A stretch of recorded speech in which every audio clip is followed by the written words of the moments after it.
I worked as a truck driver for almost 10 years. The road was like a second home to me.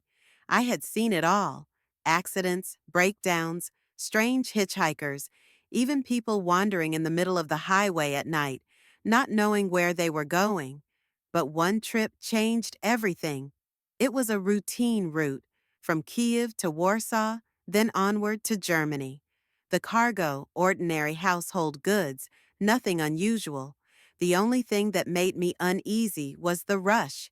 The client demanded the delivery as quickly as possible, leaving almost no time for rest. I set off in the evening. It was autumn, a light drizzle falling, making the roads slick. The first few hours passed without incident. Somewhere after the border, I stopped at a gas station, grabbed a coffee, bought a hot dog, and checked the truck.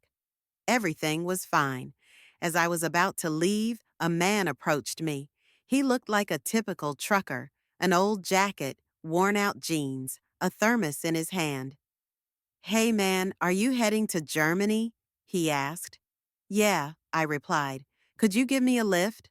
My partner ditched me, no buses around, and I'm headed to the same warehouse. I usually don't pick up hitchhikers, but something about him seemed trustworthy. He looked exhausted but calm. All right, hop in." And so began the strangest ride of my life. At first, we just talked about work, life. He told me he was a driver too, but his partner had abandoned him, leaving him stranded. He introduced himself as Andrew. He seemed normal, a bit quiet, but that's common for people who spend a lot of time on the road. We drove for about 3 hours. Andrew fell asleep, and I focused on the road. The quiet highway was calming, but something felt off. I couldn't figure out what until I glanced at the rearview mirror. Andrew was gone.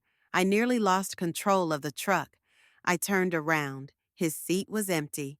I pulled over, grabbed my flashlight, and searched the cab, the roadside.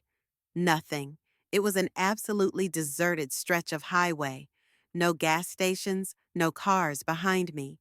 Cold sweat dripped down my back.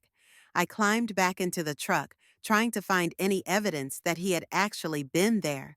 That's when I saw an old photo album on the seat. I opened it.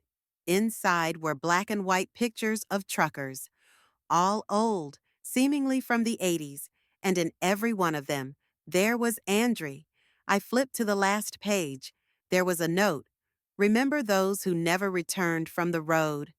I couldn't keep driving that night. At dawn, I found an old motel and stopped to rest. I told the story to the owner, an elderly Polish man. He listened silently, then said, "You're not the first one to meet Andrew. They say he disappeared on this highway back in 1986. His partner fell asleep at the wheel, and they both went off a bridge. But Andrew was never found, only his belongings." I never picked up another hitchhiker again.